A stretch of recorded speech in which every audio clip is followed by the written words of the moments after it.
अभिमन्यु के हाथ में जो इलेक्ट्रोमैग्नेटिक फील्ड मीटर था वो लगातार बजते जा रहा था। उसकी आवाज धीरे धीरे तेज होती जा रही थी। युग इलेक्ट्रोमैग्नेटिक फील्ड मीटर को देखते हुए कहता है, यार ये इतना आवाज क्यों कर रहा है? तो इसे बंद क्यों नहीं करता, वरना जंगली जानवर जाग जाएंगे और यदि वो जाग गए तो भूत प्रेत हमें मारे या ना मारे, लेकिन वो हमें जरूर मार डालेंगे। अभिमन्यु चिढ़ते हुए युग से कहता है, युग तू तो ऐसे बोल रहा है जैसे मैं ये सब जानबूझकर कर रहा हूँ। ये डिवाइस अपने आप ही बजता है और वो भी तब जब आपके आसपास कोई पैरानॉर्मल एक्टिविटी हो रही हो। मतलब ये है कि हमारे आसपास जरूर कोई ना कोई अदृश्य शक्ति है। अभिमन्यु उस इलेक्ट्रोमैग्नेटिक फील्ड मीटर को चारों तरफ घुमाने लग जाता है और जिस डायरेक्शन में इलेक्ट्रोमैग्नेटिक फील्ड मीटर से ज्यादा आवाज आ रही थी उस ओर जाने लग जाता है। युग अभिमन्यु को रोकते हुए कहता है, कहाँ जा रहा है तू? अभिमन्यु बांस के पेड़ से निकलते हुए कहता है, भूत को पकड़ने। चल जल्दी से मेरे पीछे आजा। बहुत हंस रहा था ना तू मुझ पर, चल आजा, आज तुझे भूत दिखाता हूँ। अरे मैं तो युग अपनी बात पूरी कर पाता उससे पहले ही अभिमन्यु वहाँ से चला जाता है। युग भी अपना सामान उठाता है और अभिमन्यु के पीछे पीछे जाने लगता है। इलेक्ट्रोमैग्नेटिक फील्ड मीटर से आ रही आवाज का पीछा करते करते युग और अभिमन्यु दोनों ने काला झाड़ी जंगल पार कर लिया था और वो किश्नोई नदी के पास पहुंच गए थे। अभिमन्यु इलेक्ट्रोमैग्नेटिक फील्ड मीटर को हवा में लेफ्ट राइट करते हुए कहता है, आवाज तो यहीं से आ रही है, मतलब भूत यहीं कहीं है हमारे आसपास। युग चिढ़ते हुए कहता है, ये क्या बोल रहा है अभिमन्यु तू? ये भूत वूत कुछ नहीं होते, छोड़िए तेरी मशीन। युग तू 2 मिनट चुप रहेगा? मुझे अपना काम करने दे, समझा? डिस्टर्ब मत कर, हम लोग भूत के बहुत करीब हैं। देखना आज मैं उसे पकड़ ही लूंगा। अभिमन्यु इलेक्ट्रोमैग्नेटिक फील्ड मीटर को लेकर किश्नोई नदी के शुरुआती किनारे तक पहुंच गया था। नदी शांत लहरों के साथ बह रही थी जिसमें घुटनों तक पानी था। चांद की चांदनी नदी के पानी पर छाई हुई थी। जैसे ही अभिमन्यु इलेक्ट्रोमैग्नेटिक फील्ड मीटर लेकर नदी में अपना पहला कदम रखता है, इलेक्ट्रोमैग्नेटिक फील्ड मीटर बजना अपने आप बंद हो जाता है। अभिमन्यु और युग दोनों शॉक्ड हो जाते हैं और सोचने लग जाते हैं कि अचानक से इलेक्ट्रोमैग्नेटिक फील्ड बंद कैसे हो गया। वातावरण में अचानक से शांति छा गई थी। अभिमन्यु इलेक्ट्रोमैग्नेटिक फील्ड मीटर को अपने हाथ से ठोकते हुए कहता है, अरे ये क्या, इसमें से आवाज क्यों नहीं आ रही है? कहीं ये खराब तो नहीं हो गया? युग नदी के बाहर ही खड़ा हुआ था। वो वहीं से अभिमन्यु को ताना मारते हुए कहता है, खराब तो तब होगा ना जब ये सही होगा। इतना घटिया तो है तेरा ये डिवाइस।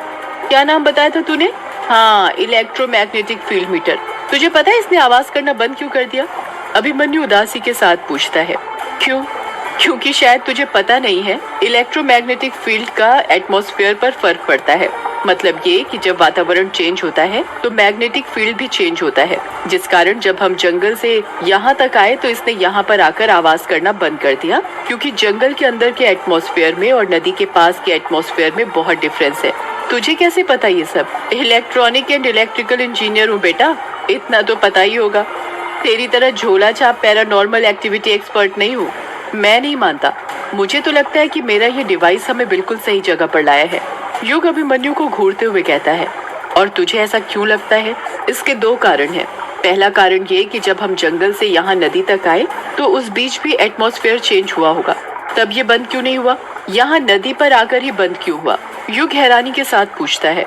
और दूसरा कारण ये है कि आज से 13 साल पहले यक्षिणी हर पूर्णिमा और अमावस्या की रात किश्नोई नदी पार करने वाले मर्दों के साथ संभोग करके उनके दिल का खून पीकर उन्हें मार देती थी। युग शॉक्ड होते हुए कहता है, तो ये कहानी तुझे भी पता है? ये कहानी नहीं, हकीकत है, और ये बात बंगला मुडा और रोंका मुचा गांव के बच्चे बच्चे को पता है, समझा? छोड़ ये सब। तो हाँ, क्या बता रहा था मैं कि देख, यक्षिणी मर्दों के साथ संभोग करके उन्हें मार देती थी, यहीं पर, इसी नदी के पास। तो उनकी आत्मा भी यहाँ भटक ही रही होगी ना, समझा? इसलिए तो मेरा ये डिवाइस यहाँ पर आकर बंद हो गया। युग घूरते हुए अभिमन्यु से पूछता है, तू ये यक्षिणी भूत प्रेत डैन पर भरोसा करता है? हाँ करता हूँ। क्यों, तू नहीं करता? नहीं। अभिमन्यु युग के पास जाते हुए कहता है, तो फिर गले में ये काली माँ का लॉकेट क्यों पहना हुआ है? युग के गले में काली माँ का लॉकेट था जिसमें उन्होंने रौद्र रूप धारण किया हुआ था और उनके पैरों पर भगवान शिव थे। युग उस लॉकेट को हाथ लगाते हुए कहता है, ये लॉकेट माँ ने मुझे दिया था, उन्हीं की याद में पहनता हूँ।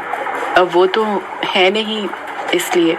युग अपनी बात पूरी करता उससे पहले ही अभिमन्यु कहता है, कुछ भी हो पर भरोसा तो करता है ना, भले ही माँ के कारण क्यों ना। तो फिर भूतों पर भी भरोसा करना सीख जा। पर जो चीज दिखाई नहीं देती उस पर विश्वास कैसे करूं? दिखते तो हमें भगवान भी नहीं है, पर फिर भी हम उन पर विश्वास करते हैं ना। तुझे पता है ये जो भूत होते हैं ये हर वक्त हमारे साथ रहते हैं, हमारे साथ खाते हैं, सोते हैं, उठते हैं, बैठते हैं, सब काम करते हैं, पर ये हमें दिखाई नहीं देते। पता है क्यों? क्यों? क्योंकि इनके पास भी भगवानों की तरह शक्तियाँ होती हैं, शैतानी शक्तियाँ। भगवान और भूत दोनों एक ही सिक्के के दो पहलू हैं। देख, दोनों की हिंदी और इंग्लिश के शुरुआती अक्षर भ और जी से ही स्टार्ट होते हैं। चाहे फिर वो इंग्लिश का घोस्ट हो और गॉड हो या फिर हिंदी का भूत और भगवान। तू तो सही में इंटेलिजेंट वाली बातें करने लग गया यार। तुझे ये सब बातें कैसे पता? तेरे पापा ने बताई। युग हैरानी के साथ पूछता है, क्या कहा? मेरे पापा ने बताई है? पर कब? यार उनकी किताबों में लिखा है ये सब। तूने उनकी किताबें नहीं पढ़ी क्या? क्या तो लिखते थे यार, वो रोंगटे खड़े हो जाते थे पढ़ते पढ़ते। युग उदास होते हुए कहता है, नहीं मैंने नहीं पढ़ी। वैसे भी वो सब बस कहानियां हैं और कुछ नहीं। वो कहानी नहीं है युग। तुझे पता है एक लेखक वही लिखता है जो उसकी जिंदगी में घटित होता है। हो सकता है ये सब तेरे पापा के साथ हुआ हो। यार देख, मुझे मेरे पापा के बारे में बात नहीं करनी। मैं बहुत थक गया हूँ, मुझे अभी आराम करना है, इसलिए मैं घर ग्रेवयार्ड कोठी जाना चाहता हूँ। पर तू इतनी रात में ग्रेवयार्ड कोठी क्यों जा रहा है? तू तेरे रिश्तेदारों के घर रोंका गांव जाना। मुझे उनके पास नहीं जाना। क्यों? युग अभिमन्यु के सवाल का कुछ जवाब नहीं देता है। अभिमन्यु युग के कंधों पर हाथ रखते हुए कहता है, तू अभी भी उनसे नाराज है क्या? नाराजगी किस बात की? नाराज तो हम उनसे होते हैं जो हमारे अपने होते हैं, और वो मेरे अपने थोड़ी हैं। यार ऐसा मत बोल। यार अभिमन्यु छोड़ न तू ये सब और जाने दे मुझे। अरे ऐसे कैसे? एक काम करता हूँ, मैं भी तेरे साथ चलता हूँ। सुना है यक्षिणी के दो ठिकाने थे, पहला किश्नोई नदी और दूसरा ग्रेवयार्ड कोठी। तुझे कैसे पता ये बात? मुझे तो बहुत कुछ पता है यक्षिणी के बारे में। आखिर ऐसे ही थोड़ी सर्टिफाइड पैरानॉर्मल एक्टिविटी एक्सपर्ट बना हूँ मैं। यार बातें करना छोड़ और चल जल्दी, अब जाकर सीधे सोना है मुझे। वैसे अच्छा हुआ तू मिल गया मुझे, मैं तो रास्ता ही भूल गया था। रास्ता ही तो दिखाने आया हूँ मैं तुझे। क्या बोला? कुछ नहीं। वो देख, वो रही तेरी ग्रेवयार्ड कोठी। अभिमन्यु ने अपने हाथ से राइट साइड की ओर इशारा करते हुए कहा। जिस ओर अभिमन्यु ने इशारा किया था, जब युग उस तरफ देखता है तो वो देखता है कि ग्रेवयार्ड कोठी का ऊपरी सिरा नदी से साफ साफ दिख रहा था। ग्रेवयार्ड कोठी ऊपरी सतह पर बनी थी, जिस कारण उसका गुंबद देखा जा सकता था। ग्रेवयार्ड कोठी नदी से करीब 600-700 मीटर दूर थी। ग्रेवयार्ड कोठी के ऊपर काले काले बादल मंडरा रहे थे, जिन्हें देखकर ऐसा लग रहा था कि वो काली शक्तियां थी जो युग के आने का वहां पर इंतजार कर रही थी। युग और अभिमन्यु पैदल पैदल ग्रेवयार्ड कोठी की तरफ जाने लगते हैं। कुछ ही देर चलने के बाद वो दोनों ग्रेवयार्ड कोठी के पास पहुंच जाते हैं। ग्रेवयार्ड कोठी खेतों के एकदम बीच में बनी हुई थी। आसपास दूर दूर तक कोई घर नहीं था। ग्रेवयार्ड कोठी के पास करीब 2 हेक्टेयर जमीन थी जो खाली पड़ी हुई थी। ग्रेवयार्ड कोठी 2 मंजिला थी, जिसमें बाहर से खिड़कियां देखने से लग रहा था कि करीब 50 से 60 कमरे होंगे। कोठी में ग्रे कलर किया गया था। अभिमन्यु ग्रेवयार्ड कोठी को देखते हुए कहता है, यार ये तो किसी फिल्म की हॉरर कोठी जैसी लग रही है। देख, कोठी के ऊपर काले बादल भी कैसे मंडरा रहे हैं। युग चिढ़ते हुए कहता है, यार ये फिल्मों की नहीं, मेरे पूर्वजों की कोठी है जो उन्होंने अंग्रेजों से खरीदी थी। हाँ पता है मुझे, मैंने डिटेल्स निकाली थी इस कोठी की। ये अंग्रेज लोग भी ना बड़े कमाल के थे। कैसे? तुझे पता है ये कोठी कब और क्यों बनाई गई थी? नहीं, आज से 200 साल पहले 24 अगस्त 1608 में अंग्रेज अपने इंडिया में आए थे। उस वक्त उनका भारत में शासन नहीं था और ना ही उनके रहने के लिए कोई ठिकाना था। जब वो मेघालय में आए तो उन्हें अपने बंगला मुंडा गांव में भी रहने नहीं दिया, क्योंकि ये अंग्रेज गाय सुअर सब खाते थे और हमारे हिंदू धर्म में गाय को देवी माँ की तरह पूजा जाता है। उस वक्त अंग्रेजों के एक जर्नल ने मोटी रकम देकर जमीन खरीदनी चाहिए, पर गांव वालों ने मना कर दिया। फिर क्या हुआ? होना क्या था? हम सबको पता है कि इंडिया में लालची लोग भरे हुए हैं। उस वक्त बंगला मुंडा के राजा अंग्रेजों से मोटी रकम भी हथियाना चाहते थे और प्रजा को निराश भी नहीं करना चाहते थे। इसलिए उन्होंने बंगला मुंडा गांव के बाहर जो कब्रिस्तान वाली जमीन थी वो उन्हें बेच दी। गांव वाले तो दिन में भी वहां पर जाने से डरते थे, पर ये अंग्रेज कहाँ किसी से डरने वाले थे। उन्हें भारत का खजाना जो लूटना था, उन्होंने कब्रिस्तान के ऊपर ही कोठी बना दी। गांव वाले शुरू शुरू में इसे लाशों वाली कोठी कहते थे, फिर अंग्रेजों ने ही इसे ग्रेवयार्ड कोठी नाम दे दिया। अच्छा, जब भी दूसरे गांव से अंग्रेज सैनिक आते थे तो उन्हें यहीं पर ठहराया जाता था, यहीं पर खातिरदारी की जाती थी। उनके अय्याशियों का सारा सामान था। यहाँ पर रात रात भर मुजरा चलता था, तवाइफें नाचा करती थी। और तू कह रहा था ना कि ये यक्षिणी नहीं होती। तुझे पता है, यहाँ के अंग्रेज अफसरों ने अपनी डायरी में यक्षिणी का जिक्र किया है।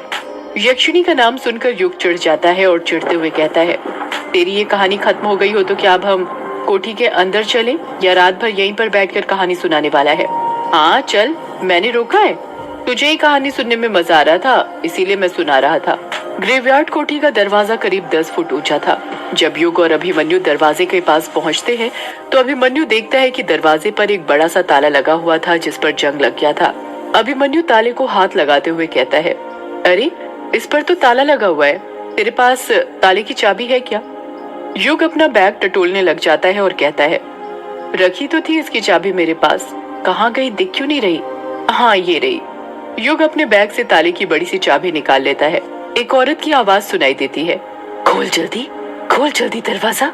युग हैरानी के साथ कहता है, यार तूने आवाज सुनी? अभिमन्यु पूछता है, कैसी आवाज? औरत की आवाज। यार वो कह रही थी खोल जल्दी दरवाजा। क्या कहा? औरत की आवाज। लगता है तेरे कान बज रहे हैं। अभी तो मुझे कह रहा था कि मैं कहानी सुना रहा हूँ, अब तू क्या कर रहा है? चल जल्दी ओपन कर कोठी, मैं भी तो देखूं इसमें क्या क्या राज बंद है। युग चाबी को ताले के अंदर डाल देता है। जैसे ही चाबी ताले के अंदर जाती है, आसमान में तेज बिजली चमकती है। बिजली इतनी तेज चमकी थी कि ऐसा लग रहा था आधी रात में उजाला हो गया हो। युग चाबी को ताले के अंदर घुमाने लग जाता है, पर जंग लगा होने के कारण चाबी घूम नहीं रही थी। युग चाबी घुमाते हुए कहता है, अरे ये क्या, ये घूम क्यों नहीं रही? घूम जा अब खुल भी जा। शिट। अभिमन्यु हैरानी के साथ पूछता है, क्या हुआ? यार चाबी अंदर ही टूट गई। क्या कहा? चाबी टूट गई? पर कैसे? यार इतनी पुरानी चाबी है, ऊपर से जंग लगी हुई थी तो टूटेगी ही ना। अभिमन्यु अपने सिर पर हाथ रखते हुए कहता है, तो फिर अब क्या करें? युग कुछ कहता उससे पहले ही एक औरत की आवाज सुनाई देती है, पत्थर उठा और तोड़ दे ताला। युग कहता है, अच्छा आइडिया है, पर तू लड़की की आवाज में क्यों बोल रहा है? अभिमन्यु हैरानी के साथ कहता है, मैंने क्या कुछ बोला, मैं तो जब से चुप हूँ। युग अभिमन्यु की बात पर ध्यान नहीं देता है। वो पास में ही जमीन पर रखा बड़ा सा पत्थर उठाता है और उसकी मदद से दरवाजे पर लगा ताला तोड़ने लग जाता है। 3 बार पत्थर से ताले पर वार करने पर ही खट से ताला टूट जाता है। जैसे ही ताला टूटता है, औरत के चीखने की आवाज सुनाई देती है। युग कुंडी खोलकर दरवाजे को अपने हाथों से धक्का देने लग जाता है, पर दरवाजा इतना भारी था कि उस अकेले से धक्का नहीं दिया जा रहा था, इसलिए अभिमन्यु भी उसकी मदद करने लग जाता है। अभिमन्यु और युग अपनी पूरी ताकत लगाकर दरवाजा खोल देते हैं।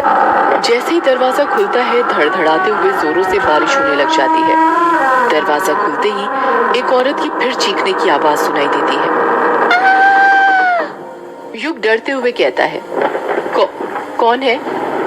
कोठी के अंदर से औरत की आवाज सुनाई देती है, मैं यक्षिणी, तेरी मौत सदियों से है पुरानी